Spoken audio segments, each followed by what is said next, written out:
dunillah fa in tawallaw faqulu ashhadu bi anna muslimun. Shadaqallahul adzim. Yang saya hormati semua pengurus Arimatea yang telah sukses menyelenggarakan dialog pada sore hari ini, saudara-saudaraku dari umat Kristiani, saya sangat kagum kepada beliau-beliau ini berani hadir di tengah-tengah komunitas muslim. Bapak Ibu tahu enggak kenapa beliau-beliau ini berani hadir di tengah-tengah umat Islam? Alasannya tidak lain karena beliau-beliau ini kan mantan muslim. Sedikit banyak beliau-beliau tahu jikalau agama Islam itu adalah rahmatan lil alamin.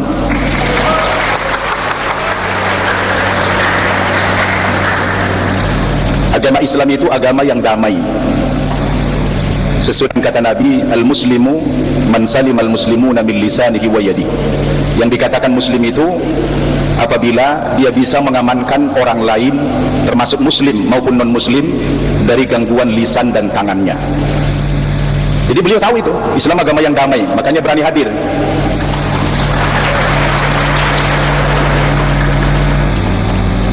Dan di kalangan kita ini kan tidak ada teroris ini, betul nggak? Jadi Bapak Ibu, kalau orang non muslim masuk ke kampung, ke rumah orang Islam pasti aman, pasti damai, betul tidak? Mereka tidak akan pernah ada teror karena Islam itu anti terorisme. Baik Bapak Ibu, biasanya kalau terakhir kan lebih banyak jatahnya, iya Pak ya, lebih banyak biasanya. Karena saya ini sudah jadi penceramah, jadi kalau ceramah itu minimal 3 jam biasanya. Perkenalkan, nama saya Syamsul Arifin Nababan. Mendengar namanya saja pasti bukan orang Jawa kan begitu, orang Batak. Nababan. Kalau di kampung saya di tanah Batak sana, Nababan itu marga yang paling spektakuler. Saya katakan spektakuler karena bisa dibolak-balik, dibaca dari depan Nababan, dari belakang juga Nababan.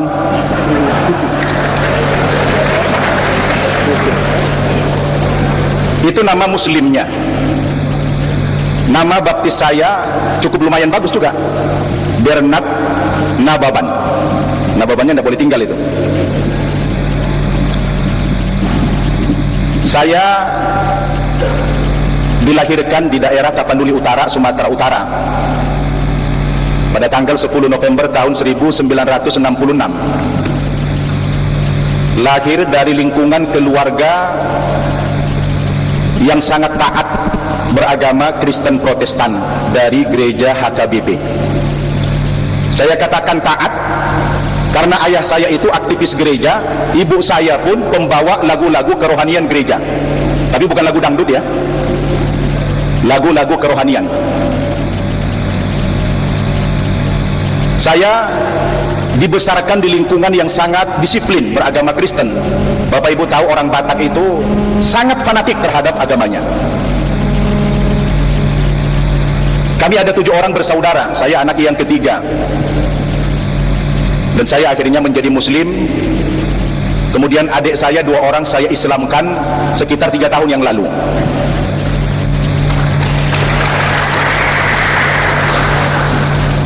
Pendidikan terakhir saya di Kristen SMA, tetapi pernah sebentar masuk ke Sekolah Tinggi Teologi HKBP Nomensen. Sayang karena ayah saya itu meninggal dunia tahun 86, sehingga kejiwaan saya waktu itu terganggu karena saya sangat disayang oleh ayah. Karena di antara anak-anak beliau itu saya yang paling dekat kepada orang tua dan sangat menjiwai agama Kristen itu. Setelah saya masuk Islam, saya langsung masuk ke pesantren cabang Gontor di Jawa Timur sana, di Jember. Kebetulan begitu masuk Islam bisa baca Al-Quran dalam waktu 1 minggu. Alhamdulillah. Makanya saya prihatin kalau di Jakarta ini banyak saya lihat anak-anak Islam yang berumur 60 tahun tidak bisa baca Quran. Anak-anak umur 60 tahun Pak tidak bisa baca Quran, di Jakarta banyak. Tapi kalau yang hadir ini tidak ada itu, tidak ada yang ngaku.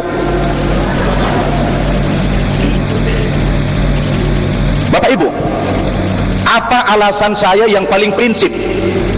Kenapa meninggalkan agama nenek moyang saya? Yang sangat saya yakini kebenarannya waktu itu. Kalau Pak Insan Mokoginta tadi banyak terpengaruh ketika beliau mendalami Alkitab, sehingga Alkitab itu merupakan sumber hidayah bagi beliau menjadi Muslim. Kalau saya sebaliknya, ayah saya itu kan dulu punya Al-Quran terjemahan Departemen Agama. Kalau Al-Quran Departemen Agama itu beda dengan Al-Quran dari Arab. Kalau dari Arab kan dari kanan ke kiri, kalau yang Departemen Agama dari kiri ke kanan. Jadi surat Al-Baqarah itu berada di sebelah kiri, seperti buku biasa. Beda dengan Al-Quran dari Arab. Jadi saya terbayang ada cerita teman berangkat haji, dia beli pakaian, tulisannya dijamin tidak luntur. Ketika dia pulang ke hotel luntur, dia protes si Arab itu. Apa kata saya? Ente kan orang Indonesia. Orang Indonesia kan baca dari kiri ke kanan dijamin tidak luntur. Kami kan orang Arab dari kanan ke kiri, luntur tidak dijamin. Kata orang Arab tadi. Kebetulan Al-Quran yang ditinggalkan ayah itu Al-Quran Departemen Agama, dari kiri ke kanan. Lalu Al-Quran yang terjemahan Departemen Agama itu saya baca, sangat berhati-hati apa sebenarnya kandungan daripada Al-Quran itu.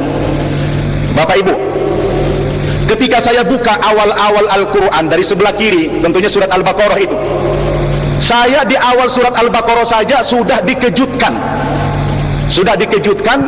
oleh bunyi ayat. Kalau dulu terjemahannya saja yang saya tahu, tapi kalau sekarang alhamdulillah Arabnya udah tahu saya. Bunyinya begini: fawailul lilladzina yaktubuna alkitaba biaydihim thumma yaquluna hadza min indillah liyashtaru bihi thamanan qalila. Peringatan juga rupanya ini. Fawailul lahum mimma katabat aydihim wa wailul lahum mimma yaksibun. Terjemahannya begini, Al-Qur'annya orang Islam berkata, kata Allah, kecelakaan besarlah atas orang-orang yang telah menulis Alkitab dengan tangan-tangan mereka sendiri. Lalu mereka mengatakan ini dari sisi Tuhan, tapi Al-Quran mengatakan tidak. Alkitab itu sudah ditulis oleh tangan manusia. Diulangi lagi oleh Quran, kecelakaan besarlah atas orang-orang yang menulis Alkitab dengan tangan mereka sendiri, dan kecelakaan besarlah atas orang-orang dari apa yang mereka usahakan sendiri. Saya kan sebagai umat Kristiani kaget baca ayat ini. Baru lagi di awal-awal ayat 79 surat Al-Baqarah sudah memprotes Alkitab. Bagaimana tidak kaget saya? Sementara dalil yang seperti itu tidak ada satu ayat pun saya jumpai dalam Al-Quran yang mengkritisi, dalam Alkitab yang mengkritisi Al-Quran tidak ada kita jumpai. Saya penasaran Pak, di samping kaget, penasaran, kok ini Al-Qurannya orang Islam mendiskreditkan Alkitab, mengatakan Alkitab itu ditulis oleh tangan manusia atau oleh rekayasa otak manusia. Saya kan penasaran, apa iya sih seperti itu Alkitab? Bapak Ibu, makin penasaran saya baca, masuk ke surat Ali Imran, banyak cerita tentang Nabi Isa. Masuk lagi ke surat An-Nisa, Al-Quran malah memberikan pembelaan kepada Nabi Isa. Di saat orang Nasrani mengatakan Nabi Isa itu sudah mati terbunuh dan tersalib, justru Al-Quran memberikan pembelaan. Kata Quran itu, wa ma qataluhu wa ma salabuhu walakin syubbiha lahum. Nabi Isa itu kata Quran tidak mati terbunuh, tidak mati tersalib, tapi yang terbunuh dan tersalib ketika itu orang yang diserupakan wajahnya persis seperti Nabi Isa. Begitulah kalau orang Batak pidato. Waktunya sudah habis. Iya. Boleh minta diskon enggak ini kira-kira ini? Kalau teman saya sudah membatasi Anda, jadi saya tambah sedikit lagi Pak, supaya tidak ngambang nanti. Ketika saya coba melanjutkan, lalu saya terbayang, karena saya kritis waktu itu. Saya tidak subjektif, saya harus objektif waktu itu kan. Apa iya sih tuduhan Al-Quran, Alkitabnya orang Kristen itu adalah buatan manusia? Begitu saya Pak penasaran, 2 tahun saya membuka Alkitab ini sampai habis ini saya baca ini. Ternyata setelah saya cerna dengan akal saya, betul juga. Ternyata pernyataan Quran itu bukan fitnah, malah fakta. Salah satu contoh, Hari ini ingin saya buktikan terhadap pernyataan Quran tadi supaya tidak fitnah begitu. Ada dimakan syair-syair di dalam Alkitab yang bagian daripada kitab suci. Misalnya saya bacakan yang paling indah saja, berbicara tentang kenikmatan cinta. Betapa cantik, betapa jelita engkau, hai tercinta di antara segala yang disenangi. Sosok tubuhmu seumpama pohon korma, dan buah dadamu gugusannya. Kataku, aku ingin memanjat pohon korma itu dan memegang gugusan-gugusannya. Kiranya buah dadamu seperti gugusan anggur, dan napas hidungmu seperti buah apel. Kata-katamu manis bagaikan anggur. Saya tanya itu pendeta, Pak, kenapa Alkitab kita bicara buah dada terlalu vulgar? Apa tidak ada istilah yang lain? Kata pendeta, Pak, biarin aja nababan, supaya beda mana buah dada, mana buah rambutan, katanya. Oke. Ini susah ini. Jadi memotong terakhir, karena ini sudah merupakan bukti, akhirnya saya pun ikhlas saya meninggalkan agama Kristen. Panjang sebenarnya, tapi karena sudah di-cut ini, saya minta tadi 30 menit. Akhirnya saya mengikrarkan 2 kalimat syahadat tanpa sedikit pun ragu terhadap agama Islam itu. Ya, tidak ada secuil pun. Akhirnya alhamdulillah, saya pun sekarang menjadi muslim yang baik insya Allah, dan saya telah mengislamkan 200 orang lebih. Wah, demikian Bapak Ibu, terima kasih. ya. Sangat singkat waktunya. Wabillahi taufiq wal hidayah. Wassalamualaikum warahmatullahi wabarakatuh. Baik, acara berikut barangkali sesuai dengan permintaan panitia, kita mau mendengar sanggahan atau komentar atau penjelasan barangkali dari pihak Kristen. Dialog seperti ini adalah sangat berguna. Bagaimanapun juga kita sedang mencari kebenaran yang hakiki. Dan saya percaya, karena semesta alam ini diciptakan oleh satu pribadi, dan dia akan bermuara juga kepada satu pribadi. Tetapi oleh karena kita itu masih hidup di dalam dunia ini, dan kita di tengah-tengah yang berbagai macam suku bangsa, etnis, agama, kepercayaan, dan terutama di Indonesia yang pluralisme, saya menilainya ini suatu anugerah Tuhan, bukan untuk dipertentangkan, tapi bagaimana kita untuk bisa mengakurkan di dalam, karena waktu juga yang terbatas. Saya beberapa hal akan memberikan satu komentar tentang Isa adalah rasul untuk orang Israel. Pertama-tama bahwa ketika Abraham atau Ibrahim dipilih, itu bahwa ada ketika manusia sudah jatuh di dalam dosa. Kita semua tahu, baik di dalam Islam maupun Kristen, ketika ada peristiwa atau kasus buah kuldi, jadi manusia berdosa, lalu Tuhan itu mengadakan suatu bagaimana merestorasi. Manusia sudah jatuh dalam dosa, lalu dipilihnya Abraham atau Ibrahim, dan dari keturunan Ibrahim ini kemudian memilih satu bangsa, dan dari satu bangsa ini kemudian memilih semua bangsa. Jadi kalau dikatakan Isa adalah rasul untuk orang Israel, benar. Pada awalnya pelayanan Isa, yaitu memilih satu bangsa, yang di dalam Keluaran pasal 19 ayat yang ke-5 dan 6 itu ditujukan sebagai kepada bangsa Israel sendiri. Dan itulah masa pelayanan Isa Al-Masih. Tetapi sejenak sebelum Yesus naik ke surga setelah mengalami dalam iman kami kematian dan kebangkitan serta kenaikannya, di dalam Injil Matius pasal 28 ayat 19-20 itu adalah diperintahkan, pergilah. Saya bacakan, karena itu jadikanlah semua bangsa muridku, dan baptislah mereka dalam nama Bapa dan Anak dan Roh Kudus, dan ajarlah mereka melakukan segala sesuatu yang telah kuperintahkan kepadamu, dan ketahuilah aku menyertai kamu senantiasa sampai kepada akhir zaman. Kemudian visi pelayanan hanya untuk orang Israel itu memang ditulis dalam Keluaran pasal 19 ayat yang ke-5 dan ke-6 yang berbunyi sebagai berikut. Jadi sekarang, jika kamu sungguh-sungguh mendengarkan firman-Ku dan berpegang pada perjanjian-Ku, maka kamu akan menjadi harta kesayangan-Ku sendiri dari antara segala bangsa, sebab Akulah yang empuk seluruh bumi. Kamu akan menjadi bagiku kerajaan imam dan bangsa yang kudus. Inilah semua firman yang harus kau katakan kepada orang Israel. Jadi pada masa pelayanan Isa itu hanya terbatas kepada orang Israel pada masa hidupnya. Tetapi menjelang kenaikannya ke surga, ada perintah pergilah ke semua bangsa.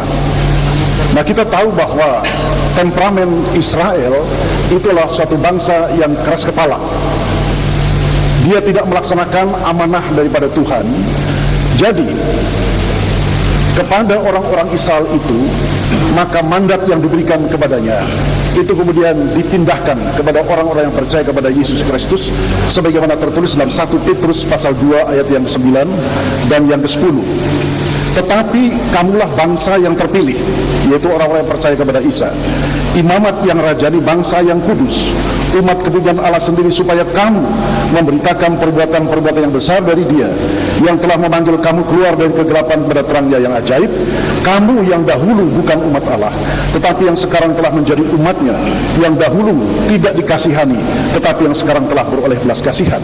Jadi ini mandat ini, berkat ini adalah ditujukan kepada semua orang yang percaya, karena Israel gagal untuk mengemban amanat Allah ini. Berikutnya, perkataan insya Allah yang tertulis dalam Yakobus pasal 4 ayat yang ke-4-17. Di dalam kekristenan juga, meskipun tidak diucapkan dengan insya Allah, itu adalah hal-hal yang mengenai soal sehari-hari. Misalnya saya akan ke Pondok Gede hari ini, padahal tadi malam saya harus berangkat ke Batu dalam rangka pemakaman Munir, bekas ketua Kontras, tapi saya tidak bisa. Jadi dikatakan saya menyampaikan saya tidak ke sana. Itu adalah hal-hal yang sifatnya adalah sehari-hari. Tetapi di dalam iman Kristen tentang keselamatan itu tidak insya Allah, ada kepastian. Yang percaya tidak dihukum. Kemudian perkataan yang lainnya, yang berikutnya ialah tentang pornografi dalam Alkitab, sebagaimana digambarkan tentang konteks Daud dengan Batseba. Jadi semua hal-hal yang mengandung soal dosa memang banyak tertulis di dalam Alkitab. Maksudnya untuk menunjukkan meskipun dosamu merah seperti kermisi, meskipun seperti apa saja dosa yang dialami oleh manusia itu, ada anugerah keselamatan, sola gratia, apabila percaya kepada Yesus Kristus.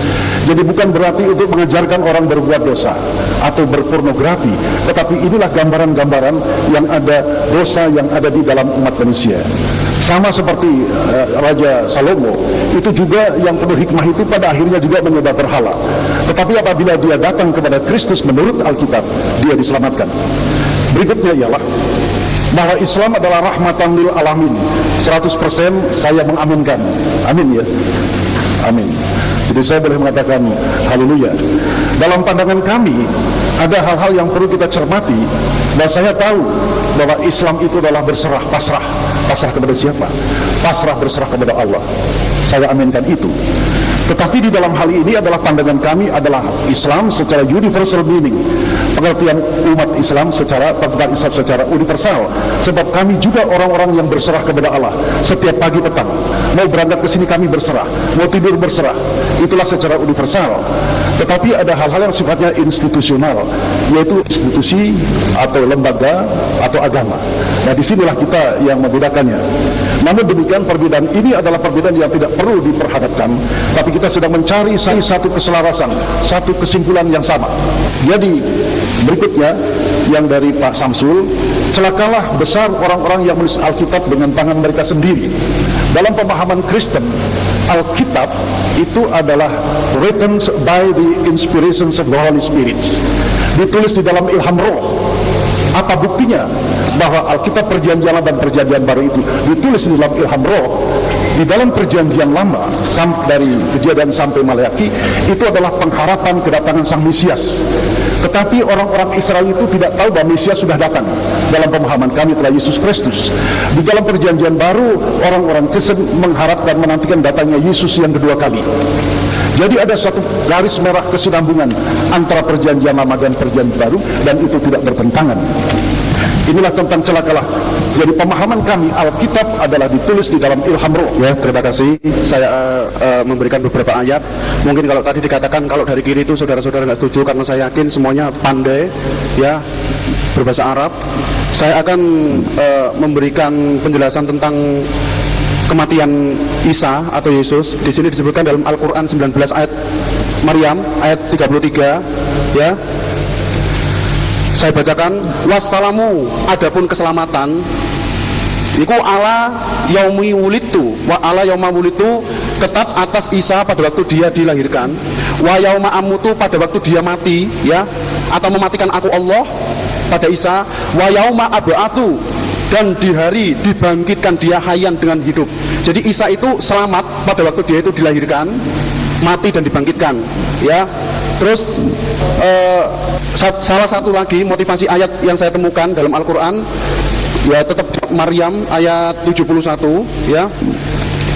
Wa in minkum, dan tidak ada dari kamu sekalian illa kecuali wariduha, mendatangi neraka itu. Jadi seorang pun tidak akan selamat, maksudnya pasti mendatangi neraka dulu, ya. Saya tidak mau masuk neraka karena ada apa, maksudnya masuk neraka pasti itu ada ala rabbika,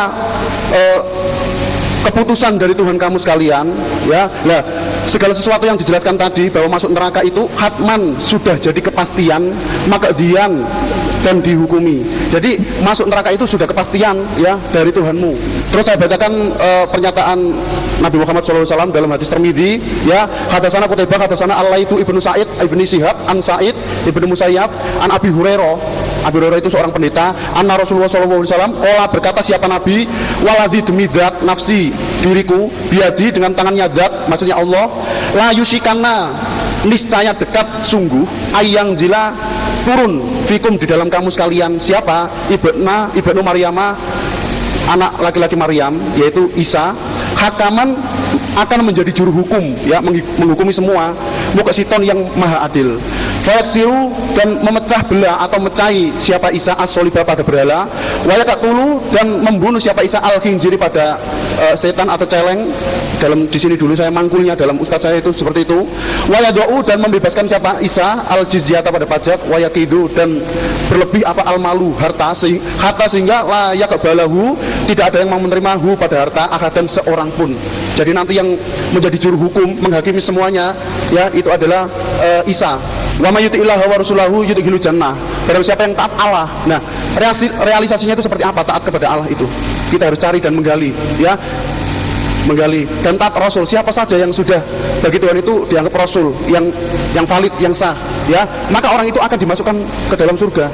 Seterusnya, wa may ya'tillaha wa rasulahu wa yata'addahu hudahu yudkhilun naron. Barang siapa yang tidak percaya dengan firman Allah dan Rasulnya, maka orang itu wajib masuk neraka. Islam sendiri pecah belah menjadi 73 golongan. Sintani wasabi'ina finnar, yang 72 itu ke neraka, wa wahidatan fil jannah, yang satu masuk surga. Yang satu itu siapa? La islama illa bil jamaah, wala jama'ata illa bil amr, itu dan seterusnya, ya. Jikalau orang Islam yang mengaku satu dan menganggap orang Kristen itu salah atau sesat, kenapa jauh-jauh kita menjangkau orang Kristen? Yang 72 itu tanggung jawab kita. Itu. Kenapa kita tidak merangkul menujuki yang 72 itu? Kenapa kita jauh-jauh? Ya, hendaknya kita introspeksi. Saya termasuk yang 72 apa yang satu? Ya, mungkin itu saja. Terima kasih. Saudara-saudara, saya sangat antusias sekali dengan pertemuan ini. Saya tidak menganggap bahwa pertemuan ini merupakan forum debat, tetapi lebih suka dengan kata dialog. Karena kalau debat itu berarti mempertahankan pendapat. Ya, itu bisa saling menggugat nanti. Tetapi kalau dialog, kita tukar pendapat. Yang namanya tukar pendapat, kalau saudara tidak setuju dengan pendapat saya, tentunya tidak perlu marah. Ya, demikian pun kita, ya, supaya nanti kita tidak saling menghujat juga. Ya, saya membaca di dalam Quran surat 5 Al-Maidah ayat 82. Di sana dikatakan, saya ambil bagian tengahnya, sesungguhnya kamu dapati orang-orang yang paling dekat persahabatannya adalah orang-orang mukmin dan orang-orang Nasrani. Karena yang demikian itu di antara mereka ada pendeta-pendeta, rahib-rahib yang tidak menyombongkan diri. Saya sangat setuju dengan ayat ini bahwa kita ini sahabat. Yang namanya sahabat bisa duduk bersama, bisa berdialog bersama, mungkin juga bisa tidur bersama bagi yang pria mungkin. Ya, bisa bekerja sama. Nah, saudara-saudara, saya mohon maaf jikalau mungkin ada kata-kata saya sebentar mungkin ada menyinggung perasaan saudara. Saya tidak punya maksud untuk menyinggung. Ya, tadi dikatakan bahwa Ustadz Darwin, ya, Bapak Ustadz Darwin mengatakan bahwa terkutuklah orang yang sudah menulis Alkitab dengan tangannya sendiri. Ya, saya juga agak terkejut waktu saya membaca dalam Mukaddimah Quran halaman 25. Oh, Ustadz Samsul, saya mohon maaf. Ya, di dalam Mukadimah Quran halaman 25, saya agak terkejut mengapa yang dinamakan firman Allah yang sudah ditulis itu Khalifah Utsman mengumpulkan dan kemudian kitab-kitab ini lalu dibakarnya. Saya bertanya pada diri saya sendiri, apakah ini bukan satu pelecehan ya kepada firman Allah itu sendiri? Ya, karena firman Allah itu tadinya ditulis oleh Zaid, anak angkatnya Nabi Muhammad, dan kemudian disimpan oleh Hafsah, dan kemudian ditulis menjadi 5 mushaf. Ya, setelah mempunyai bacaan yang berbeda, walaupun maknanya sama. Dan sesudah itu Utsman memerintahkan mengumpulkan lembaran-lembaran yang dituliskan sebelum itu lalu membakarnya. Ya, pertanyaan saya, apakah ini bukan satu pelecehan ya terhadap kitab suci? Ya. Dan kemudian kalau saya membaca bahwa dalam Quran surat 29 ayat 46 bahwa umat Islam diminta tidak mempersoalkan wewenang Alkitab. Ya. Di sana dikatakan ya garis besarnya begini, janganlah engkau berdebat dengan ahli kitab kecuali dengan cara yang baik di antara mereka yang zalim. Katakanlah aku beriman kepada kitab-kitab yang diturunkan kepadamu dan diturunkan kepadaku, karena Tuhanmu dan Tuhanku adalah satu. Ya. Ayat ini paralel dengan Roma 3 ayat 29. Ya. Kalau di sana katakan Tuhanmu dan Tuhanku adalah satu. Dalam Roma 3 ayat 29 di sana dikatakan, apakah itu hanya Allahnya orang Yahudi? Bukan. Itu Allahnya bangsa-bangsa lain juga. Ya. Kalau kita menelusuri perjumpaan antara Islam dan Kristen, sebetulnya hubungannya begitu indah. Ya. Karena waktu Nabi Muhammad mulai syiar agama Islam, mendapat tantangan yang besar dari kaum Quraisy. Ada tekanan yang sangat luar biasa, dan kemudian Nabi Muhammad perintahkan untuk hijrah ke Habsah atau Abisinai, dan di sana umat Islam dapat perlindungan dari umat Kristen. Dan kalau kita membaca juga di dalam Mukadimah Quran, betapa indahnya Nabi Muhammad itu bisa berkonsultasi dengan seorang pendeta, yaitu Warqah bin Naufal. Di sana dikatakan sudah lama memeluk agama Kristen, ya, dan dia tidak menyembah berhala, jadi tidak menyembah patung-patung. Ya, nah memang di dalam dunia Arab itu ada aliran-aliran ya bidat Kristen, ya, yang mereka juga mengatakan bahwa Tuhan itu 3, ya, Al-Masih, Maryam, dan Allah. Itu merupakan bidat-bidat Kristen atau aliran-aliran Kristen yang sesat. Dan ini sebetulnya yang ditentang oleh Nabi, ya. Karena Al-Quran sendiri juga menyarankan dalam Quran surat 5 ayat 47 bahwa pengikut Injil harus memutuskan perkaranya menurut apa yang Allah sudah turunkan di dalamnya. Jikalau tidak demikian, mereka adalah orang-orang yang fasik, ya.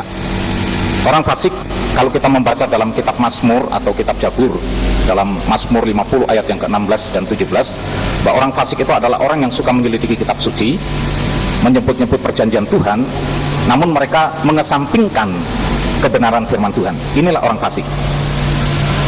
Nah, saya juga ingin menjawab bahwa apa yang dikatakan tadi Pak Ustadz yang di tengah ini, saya lupa namanya, Pak Ustadz Yusuf, ya, masalah minuman keras, ya, di dalam Alkitab juga jelas.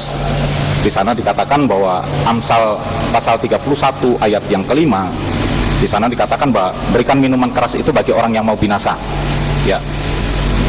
Dalam Yesaya 5 ayat yang ke-11, di sana celakalah orang yang pagi-pagi mencari minuman keras. Kemudian saya juga agak terkejut waktu saya membaca Al-Quran, karena menurut pandangan kaum muslim, saudara-saudara kaum muslim, bahwa Al-Quran itu menyempurnakan Alkitab. Ya. Saya pikir ini kesalahan penulis atau kesalahan yang berfirman atau salah mengutip. Contohnya dalam Quran surat 2 Al-Baqarah ayat 68 dan 69. Di sana menceritakan tentang Musa yang diperintahkan oleh Allah untuk menyembelih sapi. Ya. Di surat ini mengatakan sapi betina ini kuning tua warnanya. Tetapi di dalam kitab Bilangan, ini paralelisasinya, Bilangan 19 ayat 1 dan 2, itu di sana dikatakan merah tua warnanya. Ya. Jadi saya bertanya, karena kan lebih dulu Alkitab daripada Al-Quran. Nah, kalau di Alkitab mengatakan warnanya merah tua, kenapa di dalam Al-Quran itu menjadi kuning tua warnanya? Saya saya tidak mengurangi rasa hormat. Menjadi pertanyaan saya, ini salah penulisan atau salah yang berfirman atau salah yang mengutip. Kemudian dalam Quran surat 2 juga, Al-Baqarah ayat yang ke-72, ini mengenai Musa yang membunuh orang Mesir, itu paralel dengan Keluaran 2 ayat 11 sampai 14. Ya, ceritanya juga menjadi berbeda. Kemudian kalau kita baca juga dalam Quran surat 3 Al-Imran ayat 37 36, itu di sana disebutkan bahwa Imran itu mempunyai anak yang kemudian diberikan nama Maryam. Sedangkan Imran ini adalah orang tua daripada Musa. Ya, dan memang di dalam satu Tawarikh ayat yang ke-6, satu Tawarikh pasal yang ke-6 ayat yang ke-3, Musa itu punya saudara Harun, Maryam, dan Musa. Ya. Karena dalam Quran surat 19 ayat yang ke-28 di sana katakan Maryam itu saudaranya Harun. Kemudian di dalam Quran surat 66 At-Tahrim ayat yang ke-12 di sana juga putri Imran saudaranya Harun. Ya. Jadi saya bertanya, kenapa kok terjadi beda cerita? Ya. Kemudian dalam Quran surat Al-Imran ayat 41 itu ayat paralel dengan Lukas 1 ayat 20 sampai 25. Namun ceritanya juga menjadi berbeda. Ya. Kemudian Quran surat 3 Al-Imran ayat 47 itu paralel dengan Lukas 1 ayat 34. Ya. Kemudian Quran surat 4 An-Nisa ayat yang ke-20. Ya. Ini paralel dengan Matius 19 ayat yang ke-9. Kalau di dalam Quran surat 4 An-Nisa ayat yang ke-20 di sana boleh bercerai. Tetapi dalam Matius 19 ayat yang ke-9 itu dilarang untuk bercerai. Ya. Kemudian saya ingin juga menanyakan, ya, ini saya agak terkejut karena pertanyaan nanti saja. Oh ya, ya ini satu pertanyaan yang saya perlu ungkapkan juga, Pak. Ya, saya agak terkejut. Ya, saya ini orang yang berdosa. Ya, kalau dalam Quran surat 4 106 itu An-Nisa, di sana Allah menyarankan untuk mohon ampun akan segala dosamu. Ya. Tapi ada jawaban dalam Quran surat 9 At-Taubah ayat yang ke-80. Di sana katakan kamu mohon ampun atau tidak bagi mereka, atau kamu mohon ampun 70 kali, maka Allah tidak akan mengampuni. Ya. Jadi artinya bahwa saya tidak ada kesempatan untuk masuk surga. Apalagi saya pelaku tindak kejahatan. Artinya saya tidak ada lagi kesempatan untuk memperbaiki diri. Karena dalam pandangan Islam yang saya dengar bahwa masuk surga itu harus banyak amal, banyak sedekah, zakat, fitrah, ibadah, kemudian naik haji. Ya, ini syarat-syarat orang masuk surga. Nah, kalau demikian, saya tidak akan mempunyai kemampuan untuk masuk surga. Saya lebih cenderung melihat apa yang Yesus katakan bahwa oleh karena kasih karunia engkau diselamatkan. Itu bukan usahamu, itu bukan pekerjaanmu, tetapi itu anugerah daripada Allah. Itu yang terambil dalam Efesus 2 ayat yang ke-8 dan 9. Ya. Kemudian saya membaca juga di dalam Quran surat 16 ayat 93. Di sana mengatakan bahwa Allah itu suka menyesatkan orang. Ya, bagi orang yang dikehendaki maupun orang yang tidak dikehendaki. Saya bertanya, apakah benar Allah itu Maha Pengasih dan Penyayang? Kalau memang Allah itu Maha Pengasih dan Penyayang, tentunya Allah tidak menyesatkan orang, justru memberikan petunjuk kepada orang. Ya. Dan orang yang sudah disesatkan ini, kalau kita baca dalam Quran surat 74 ayat yang ke-31, dan Allah membiarkan mereka sesat. Seakan-akan ya kita sudah dibiarkan, memang kamu sudah sesat, jadi sudah tidak ada kesempatan. Ya. Tetapi waktu saya membaca di dalam Alkitab, bahwa Yesus datang, itu dia bukan untuk mendirikan agama, dia tidak mencari popularitas, tapi di sana dikatakan bahwa Yesus datang untuk menyelamatkan orang yang berdosa. 1 Timotius 1 ayat yang ke-15. Dan di sana dikatakan, dan di antara mereka akulah orang yang paling berdosa. Jadi masih ada kesempatan kepada saya untuk memasuki surga. Ya, baiklah, terima kasih Pak. Terima kasih. Baiklah. Ini kita ingin menanggapi tentang kenapa beliau masuk Kristen tadi kan, bukan menanggapi yang pertanyaan tadi kan. Tadi oleh Bapak Sutopo, Sabto, tentu mengharapkan satu kepastian dalam satu keselamatan ya, kepastian dalam satu keselamatan. Tentu menurut Bapak kepastiannya itu tentu kalau mengikuti Yesus ya. Tapi menurut saya keselamatan itu tergantung bagaimana kalau kita itu mengikuti apa yang diperintahkan oleh Allah. Sebagaimana Yesus sendiri memberi kesaksian di dalam Matius 7 ayat 21. Bukan setiap orang yang berseru kepadaku Tuhan, Tuhan, Tuhan itu yang akan masuk ke dalam kerajaan surga, melainkan mereka yang melakukan menurut kehendak Bapakku di surga, kan? Begitu kan? Jadi yang selamat gitu, itu orang yang melakukan menurut kehendak Bapaknya, itu Allah Subhanahu wa taala. Bagaimana kita mau selamat? Bagaimana kita memastikan satu keselamatan sementara kita tidak mematuhi apa yang Allah perintahkan? Contoh seperti yang saya kemukakan tadi kan, babi haram, loh nggak diharamkan dimakan. Apakah itu satu kepatuhan? Yesus dikhitan, disunat sebagaimana perintah Allah. Loh orang Kristen tidak mewajibkan sunat, bahkan tidak ada kepatuhan. Bagaimana bisa selamat? Yang diperintahkan oleh Allah dan Yesus kok tidak dikerjakan? Ya, Yesus mengatakan ya bahwa dia seorang rasul, dia seorang utusan. Bahwa Allah satu-satunya Allah yang benar itu Allah Subhanahu wa taala dan dia hanya seorang utusan. Nah, bagaimana kita mau selamat? Ya. Apa yang Yesus katakan kita tidak ikuti, kita bahkan menjadikan Tuhan itu berbilang atau Trinitas, kita menjadikan Yesus justru sebagai Tuhan. Padahal Yesus sendiri mengaku dengan jujur dan polos bahwa dia hanya seorang utusan. Padahal di dalam Ulangan 11 ayat 1 kalau kita lihat, jelas sekali kalau kita lihat dalam Alkitab Ulangan 11 ayat 1 bahwa haruslah engkau mengasihi Tuhanmu, Tuhan Allahmu, dan melakukan dengan setia kewajibanmu terhadap Dia dengan senantiasa berpegang pada segala ketetapannya, peraturannya, dan perintahnya. Nah, bagaimana kita mau selamat? Semua peraturan, ketetapan, perintah kok kita tidak lakukan? Yang kita ikuti ajaran Paulus. Bagaimana kita bisa dijamin satu keselamatan? Maka Yesus mengatakan yang selamat itu yang mereka yang melakukan menurut kehendak Bapakku, yaitu Allah Subhanahu wa taala. Kemudian tentang Bapak mengatakan, oh Bapak apa dalam mimpi atau apa banyak ratusan malaikat dan sebagainya tadi Pak ya. Malaikat kita baca dalam Alkitab ternyata tidak seperti pemahaman kita umat Islam. Malaikat di dalam Alkitab itu mereka juga ternyata malaikat itu bisa berbuat dosa. Bahkan malaikat itu bisa masuk neraka. Dan malaikat itu justru akan dihakimi oleh manusia nanti.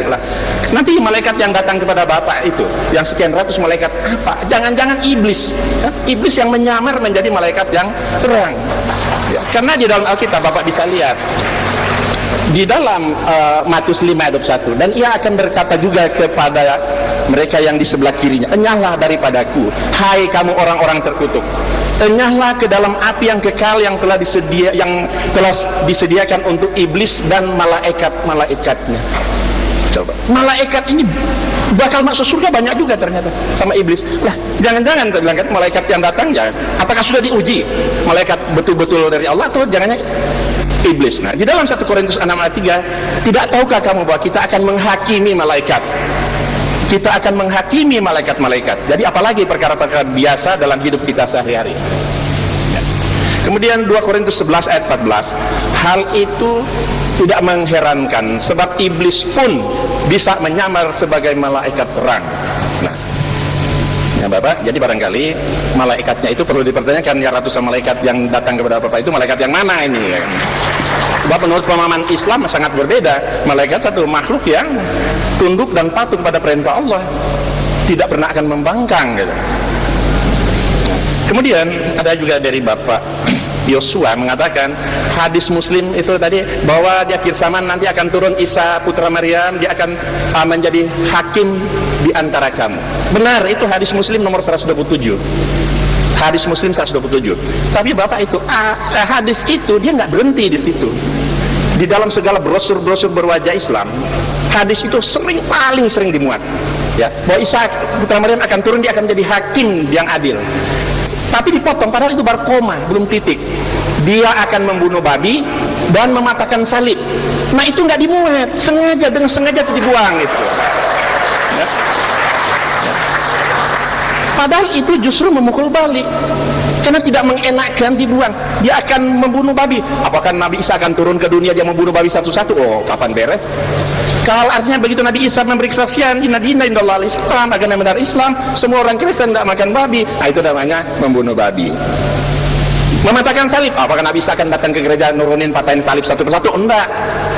Taurat Isa sudah memberi kesaksian agama yang benar, Islam. Semua orang Kristen sudah masuk Islam. Gereja kosong. Nah, itulah namanya mematakan salib itu. Jadi hadis itu Bapak ya, hadis itu harus diteruskan, jangan diambil potongan-potongan. Al-Quran 5:68, apa 5:68? Sebentar. Nah, katakanlah, hai ahli kitab, tidaklah kamu berada atas sesuatu kebenaran hingga kamu menegakkan ajaran Taurat dan Injil, dan apa yang diturunkan kepada kamu dari Tuhan kamu, dan apa yang diturunkan kepadamu dari Tuhanmu. Bagi kebanyakan mereka sungguh akan menambah kedurhakaan dan kekafirannya, dan seterusnya. Ya. Hai ahli kitab, tidak kamu berada atas suatu kebenaran hingga kamu menegakkan ajaran Taurat dan Injil. Tentu menjadi pertanyaan, apakah Bapak telah menegakkan ajaran Taurat dan Injil? Kalau betul-betul Bapak menegakkan ajaran Taurat dan Injil, ya itu. Ajaran Taurat itu mirip sekali hukum Islam, ya ada kisos dan sebagainya, mata ganti mata, orang membunuh harus dibunuh dan sebagainya. Ternyata sebagian besar ajaran dalam Taurat itu tidak diamalkan oleh umat Kristiani. Bahkan hari Sabat jelas sekali perintahnya beribadah itu hari Sabtu, bukan Minggu, bukan hari Minggu, hari Sabtu. Bisa dilihat itu jelas sekali. Allah tulis the Ten Commandments, 10 perintah Allah, dia tulis dengan jari tangan sendiri, dilanggar. Hari Sabat itu harus kamu kuduskan. Bahkan diancam orang yang tidak merayakan Sabat, ancamannya hukuman mati. Ya, sekarang hari Minggu, Sabat tidak dipakai lagi. Coba dicek, saya kasih hadiah 10 juta kalau ada orang bisa cari satu dalil di dalam Alkitab bahwa hari beribadah itu hari Minggu. Boleh cari. Nggak ada, nggak akan diketemukan. Nggak ada satu perintah pun. Seumur hidup Yesus beribadah selalu hari Sabtu, nggak pernah sekalipun hari Minggu. Seumur hidup itu Yesus beribadah hari Sabtu, hari Sabat. Sekarang apa yang diibadati hari Minggu? Mana dalilnya? Oh, nggak ada. Apakah telah mengikuti ajaran Taurat? Oh, banyak sekali ajaran-ajaran yang tidak diikuti, baik dalam Taurat maupun dalam Injil. Nggak usah jauh-jauh masalah khitan aja Pak ya. Khitan itu wajib sekali Pak. Nggak khitan itu hukuman mati. Yesus khitan lah, apa salahnya? Umatnya kan mestinya yang mencontohi Nabi Isa. Nabi Isa kan dia khitan. Tapi kok khitan itu sama sekali ya tidak diwajibkan di dalam umat Kristen. Katanya wah khitan itu kan hanya demi untuk kesehatan. Oh, nggak bisa, saya bilang. Ada yang bilang tradisi. Oh, sama bilang tradisi. Ada ayatnya, dalilnya ada, bahkan ancamannya ada. Itu wajib. Hukumannya mati loh orang khitan. Tapi apa yang diamalkan oleh bapak-bapak justru ajaran Paulus. Apa kata Paulus dalam Galatia 5 ayat 2 dan 6? Ya. Jika kamu menyenatkan dirimu, Kristus Yesus tidak berguna bagimu. Hal bersunat atau tidak bersunat tidak penting, dia bilang. Yang penting mentaati firman Allah. Coba. Justru menurut saya kalau mentaati firman Allah ya khitan, ya kan? Banyak sekali ayat-ayat tentang khitan itu semua dilanggar itu oleh orang. Nah, bagaimana? Apakah sudah menurut Taurat dan Bible, bapak-bapak? Ternyata sangat jauh sekali, Pak. Oke, itu. Ya, masih banyak sekali saya ingin tanggapi, tapi waktunya. Saya biasa berdebat dengan pendeta berhari-hari dari pagi sampai malam, udah nggak bisa dihitung. Tapi saya sendiri, kalau saya berdebat sendirian, nggak banyak begini gitu. Nah, ini jangan di waktu yang sangat singkat ini ya. Tentu saya pilih-pilih aja mana yang penting yang bisa saya sangka, supaya kawan-kawan lain bisa kebagian. Silakan. Ya, saya sedikit banyak melanjutkan tadi menanggapi tentang cerita terbalikan gitu ya. Saya masuk Islam, bapak-bapak pendeta ini malah masuk Kristen. Tapi ada satu yang menarik, yang menjadi perbedaan mendasar.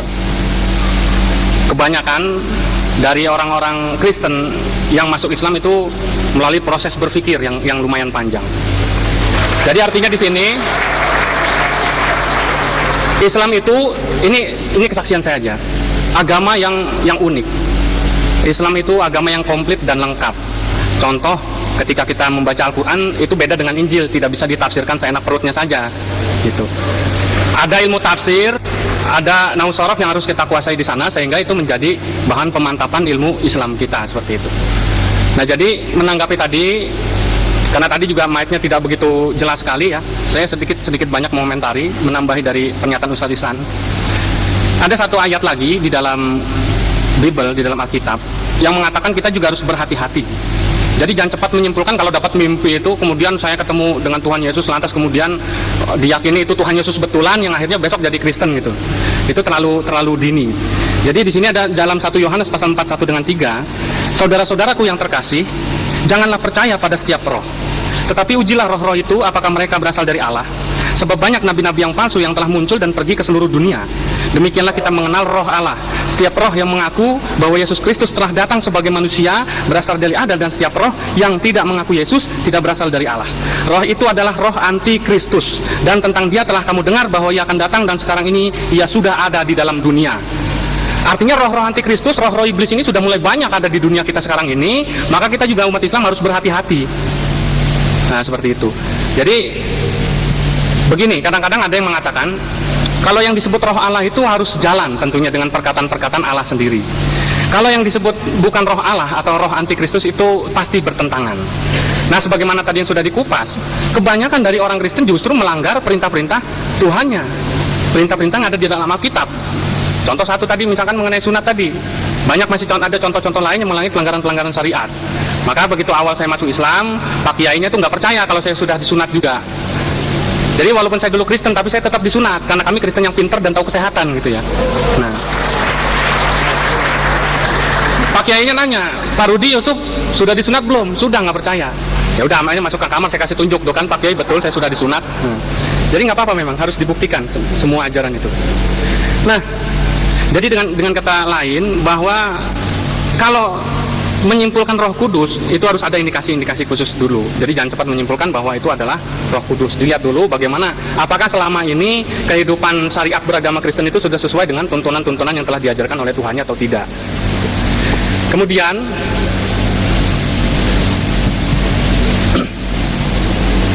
jadi itu untuk Bapak Muhammad Fatah. Kalau dikatakan Islam itu, saya kurang setuju kalau Islam itu tadi disebutkan agama yang jauh dari keselamatan gitu ya. Justru saya bisa menemukan keselamatan itu di Islam. Kenapa? Karena Islam adalah satu-satu agama yang paling indah dan paling bagus mengatur jalan hidup manusia. Artinya begini, tahapan-tahapan kehidupan yang telah diatur dalam Islam itu sudah diatur dengan indah dan baik. Untuk apa? Supaya nanti manusia itu akhirnya akan menemukan kehidupan sejati yang sebenarnya itu di akhirat sana, di surga. Kenapa? Kalau dikatakan Allah itu kurang mengampuni dosa manusia, itu salah. Karena kata Allah, innallaha yuhibbut tawwabina wa yuhibbul mutatahhirin. Sesungguhnya Allah itu sangat cinta, paling cinta sama orang-orang yang suka membersihkan diri dan orang-orang yang senangnya bertobat. Artinya apa di situ? Seharusnya sangat disayangkan ya kepada Bapak Edi Sabto tadi, kalau mungkin sedikit banyak dulu mau merenungkan lagi kembali perjalanan-perjalanannya, kemudian tidak banyak berkonsultasi atau mendengarkan khutbah dari pendeta, tapi ceramah sama ustadz. Kita punya ulama-ulama bagus, maka insya Allah kejadian-kejadian yang seperti ini tidak terjadi gitu. Artinya beliau akan tetap menjadi muslim selama-lamanya sampai kapanpun juga, sampai mati. Mungkin itu saja untuk Pak Yosua. Tadi saya kira sudah saya rangkum dalam pertanyaan saya tadi kepada Pak Muhammad Fatah. Gimana? Oh iya Pak Yosua, saya mau tanya tadi pesantrennya yang dimaksud pesantren apa gitu? Pesantren Al-Zaitun atau apa tuh Pak Yosua? Gitu ya. Jadi, kalau tidak jauh nggak apa, ini ada usul aja dari tim pendamping ya. Kalau tidak ada, mungkin saya kira tanggapan saya itu dulu. Saya pikir tadi saya setuju, ini kan mungkin masalah pribadi gitu. Tetap aja Bapak pendeta ini tetap akan bersikukuh bahwa saya ini memang sudah dari Kristen yang taat sampai sekarang gitu ya. Ya silakan saja, tapi itulah argumentasi saya yang harusnya saya kira ditinjau ulang lagi, sebagaimana tadi pernyataan dari Ustadz Moko Ginta. Mudah-mudahan nanti pada Ustadz Nababan bisa dilanjutkan dan bisa meneruskan apa yang masih kita mengukuhkan alasan-alasan kita pindah agama. Kalau tadi sempat dikomentari oleh Pak Edi Sabto bahwa saya juga sampai bingung, terlalu banyak pertanyaan beliau sementara waktu kita terbatas. Saya ucapkan kagum dengan Pak Yosua, yang beliau ini salah semua sebenarnya bacaan Quran, tapi nekat begitu.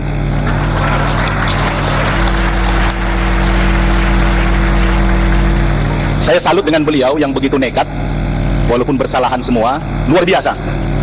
Saya sarankan kepada Pak Yosua, teman-teman, Sampurasun, Wilujeng Enjing, sungguh luar biasa, amazing. saya ucapkan sungguh luar biasa dari perdebatan lintas iman ini. Ini adalah kenangan atau yang saya tayangkan, kenangan tayangan debat yang sangat fenomenal menurut saya ini, dimana ini adalah seorang orang pakar ahli dari kedua belah pihak, baik itu tim Mokogin Tanah Baban dan juga tim pastor dan juga para murtadin dan mualaf yang berdebat. Saya perhatikan di sini dari masing-masing pihak ini berdebat dengan sangat luar biasa, karena yang mereka pelajari dari masa lalunya, dari keagamaan, keyakinan masa lalunya, yang dia paparkan sesuai data dan fakta. Ini sungguh perdebatan yang sangat fenomenal ya teman-teman, bukan kaleng-kaleng. Dari kedua belah sisi tidak ada yang kalah, tidak ada yang menang menurut saya. Dari keduanya sangat amazing dari paparan materi yang telah disampaikan. Ini sungguh sangat luar biasa. Baik menurut data dan fakta dan juga teks-teks yang tertulis. Oke teman-teman, dari perdebatan ini bukan untuk mengadu domba, tapi supaya kita tahu mana yang benar dan mana yang harus diikuti, dan juga mana yang lebih baik untuk motivasi atau arahan hidup. Teman-teman, terima kasih ya. Semoga dari perdebatan ini, baik dari pihak Kristen maupun pihak Islam, menjadi sebuah motivasi atau keilmuan baru. Semoga bermanfaat ya teman-teman. Untuk semua yang telah menyaksikan atau menyimak, terima kasih saya ucapkan. Shalom dan assalamualaikum, dan semoga Tuhan senantiasa memberkati kita semua. Amin. Oke teman-teman, sehat selalu dimanapun kalian berada. God bless you. Terima kasih.